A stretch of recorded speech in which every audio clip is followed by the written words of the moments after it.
Hey guys, Warrior of Light's FR is finally upon us, and this is one of the events this month that I was highly anticipating.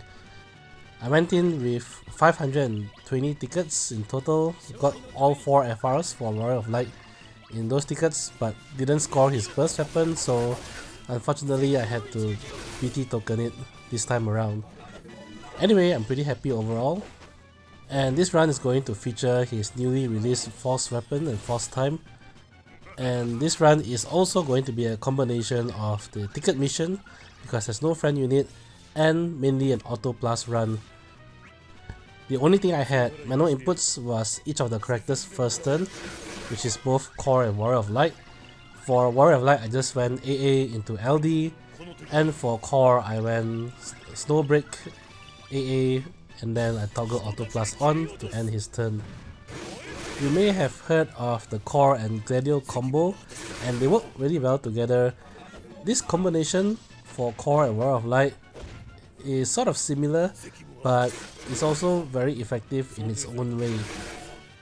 First off, with regards to Warrior of Light's shield, the shield amount is based on his iBrave stat, but the brave damage that it takes is based on his defense stat, and that's where Core comes in. The character that Core links to gets a massive boost to defense, and all this stacks on top of Warrior of Light's already impressive defense stat, that so much so that his shield really lasts forever. To make his shield even more impressive, I also set Diabolos as my summon. Diabolos gives a whopping plus 50% to the iBrave stat. This means that each time Warrior of Light generates the shields, you get absolutely massive shields that really can't be broken due to the also massive defense stat.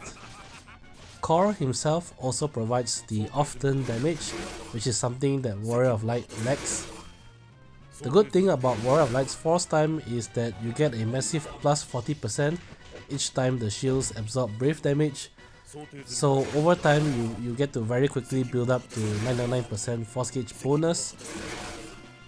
And if you have Warrior of Light's BT aura up as well, it gives a massive plus 50% boost to brave gains, and that helps Core's often damage significantly as well if for some reason the brave damage is heavily resisted.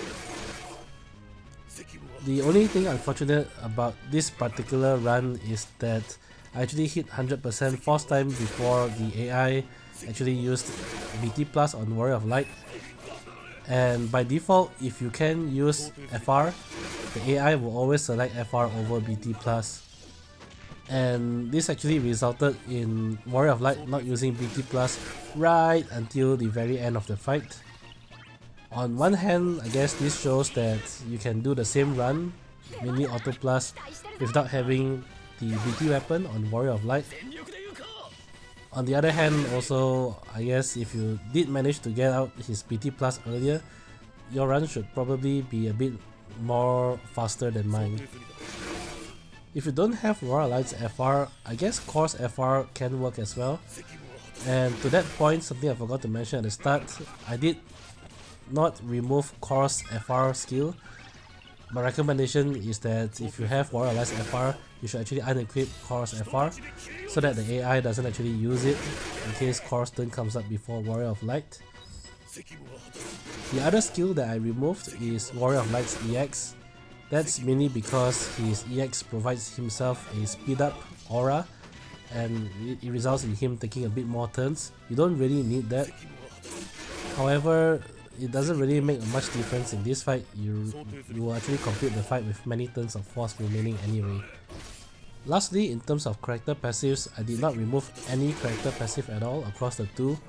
I don't think there's really a need to, because this fight in particular has mechanics where it has drastically reduced your speed and turn rate, plus both the Garland and the Vein Mannequin enemies can actually delay your characters as well, so you don't really need to slow your speed down at all. The enemies will take care of that for you. I guess that's pretty much it for the rest of this fight. I must say, I guess if you have Warrior of Light's FR, this combination is probably going to be a bit more effective compared to the core and gladio combo.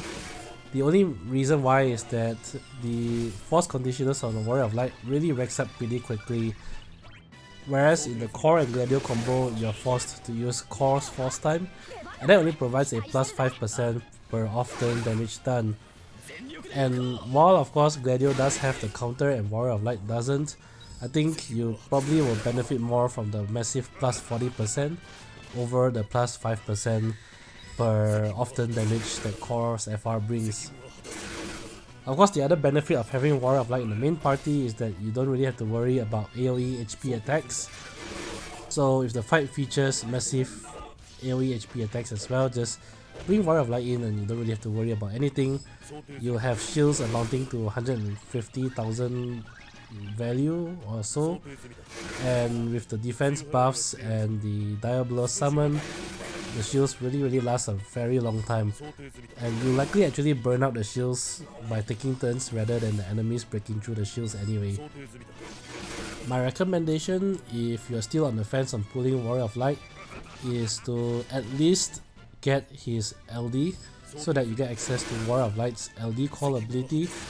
It is still one of the best, if not probably the best defensive call in the game, and this would be a great time to pick it up. Beyond that though, I do recommend picking up his force weapon as well as his PT plus as well if you have the resources to spare.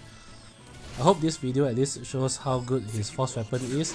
Even though Warrior of Light himself doesn't have an off-turn attack, you can always just pair him with one or two off-turn attackers, and he keeps the party pretty safe while you can quickly rack up force gauge bonuses. You can see I'm already hitting 99% here and I have like 8 turns of force remaining. So in fights where the enemies take multiple turns, Warrior of Light will really shine. In terms of mechanics on this stage, there's really nothing much. At the start of the fight, both enemies get a red aura, which just gives them plus 100% attack and defense. You can break through that by hitting their force weakness with Warrior of Light's FR, but at 49% health, they will regain the red aura again. So you do need to hit force weakness one more time if you do want to dispel the red aura. The most annoying thing about the red aura is really just the massive defense boost. So if you want to get around that, you have to hit force weakness or rely on brave gains to fuel your damage through the fight.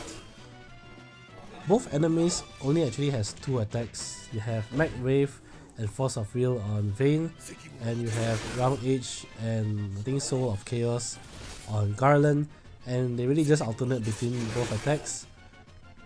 Force of Will will instant break the character it hits, and Garland's attacks, both of them will delay the target it hits as well.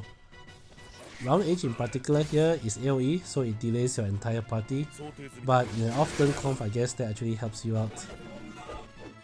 Nothing on this fight, as far as I remember, is guaranteed hit as well, so you could also use something based on evasion such as Media and Age. I think that should work very well as well. Anyway, I'm coming to Warrior of Light's turn here, and he's using his PT plus to finish off the fight, which I guess is really fitting since I just got his PT plus. Anyway, that's it for this run. As always, I hope the video has been helpful, and if you enjoy the content, do leave a like, comment and subscribe. It really helps a lot. Till then, I'll see you guys in the next Shinryu fight. Bye!